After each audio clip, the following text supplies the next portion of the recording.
From Sinners in the Hands of an Angry God by Jonathan Edwards. So that thus it is that natural men are held in the hand of God over the pit of hell. They have deserved the fiery pit, and are already sentenced to it. And God is dreadfully provoked. His anger is as great toward them as to those that are actually suffering the executions of the fierceness of his wrath in hell, and they have done nothing in the least to appease or abate that anger. Neither is God in the least bound by any promise to hold them up one moment. The devil is waiting for them, hell is gaping for them. The flames gather and flash about them, and would fain lay hold on them and swallow them up. The fire pent up in their own hearts is struggling to break out, and they have no interest in any mediator. There are no means within reach that can be any security to them. In short, they have no refuge, nothing to take hold of. All that preserves them every moment is the mere arbitrary will and uncovenanted, unobliged forbearance of an incensed God. The use of this awful subject may be for awakening unconverted persons in this congregation. This that you have heard is the case of every one of you that are out of Christ. That world of misery, that lake of burning brimstone, is extended abroad under you. There is the dreadful pit of the glowing flames of the wrath of God. There is hell's wide gaping mouth open, and you have nothing to stand upon, nor anything to take hold of. There is nothing between you and hell but the air. It is only the power and mere pleasure of God that holds you up. You probably are not sensible of this. You find you are kept out of hell, but do not see the hand of God in it. But look at other things, as the good state of your bodily constitution, your care of your own life, and the means you use for your own preservation. But indeed these things are nothing.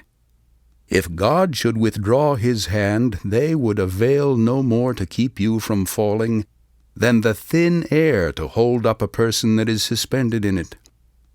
Your wickedness makes you, as it were, heavy as lead, and to tend downward with great weight and pressure toward hell. And if God should let you go, you would immediately sink and swiftly descend and plunge into the bottomless gulf. And your healthy constitution, and your own care and prudence and best contrivance, and all your righteousness would have no more influence to uphold you and keep you out of hell than a spider's web would have to stop a fallen rock.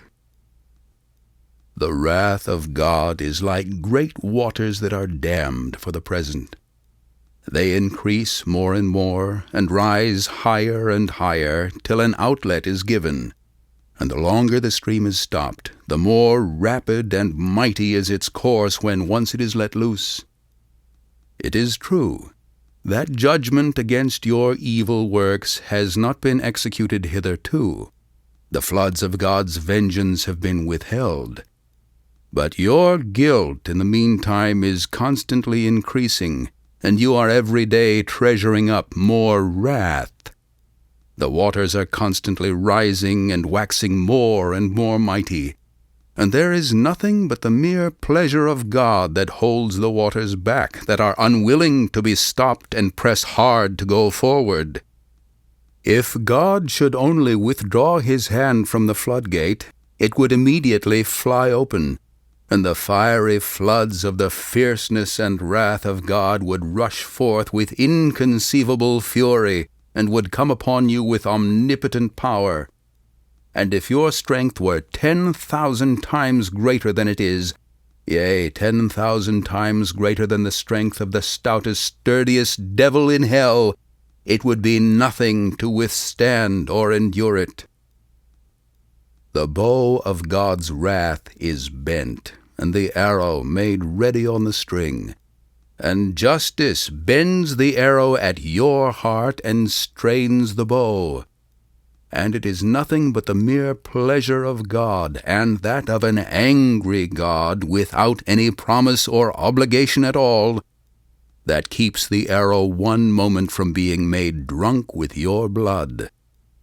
Thus, all you that never passed under a great change of heart by the mighty power of the Spirit of God upon your souls, all you that were never born again, and made new creatures, and raised from being dead in sin to a state of new and before altogether unexperienced light and life, are in the hands of an angry God.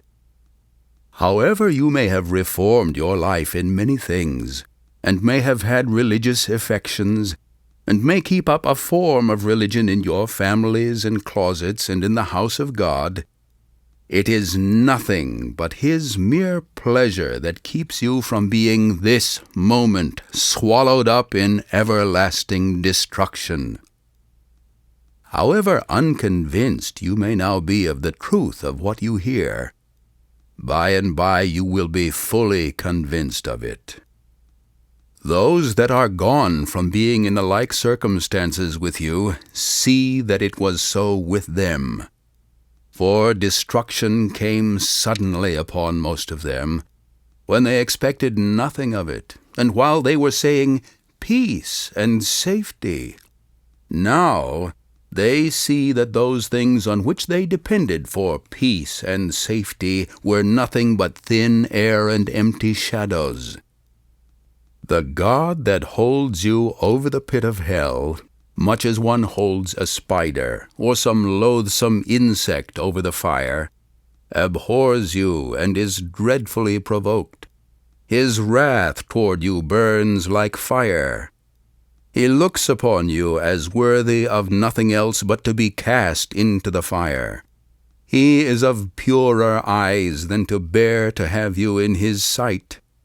You are 10,000 times more abominable in his eyes than the most hateful, venomous serpent is in ours.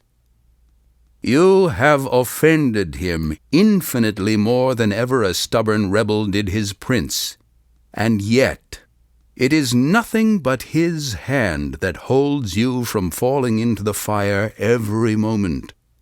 It is to be ascribed to nothing else that you did not go to hell the last night, that you was suffered to awake again in this world after you closed your eyes to sleep.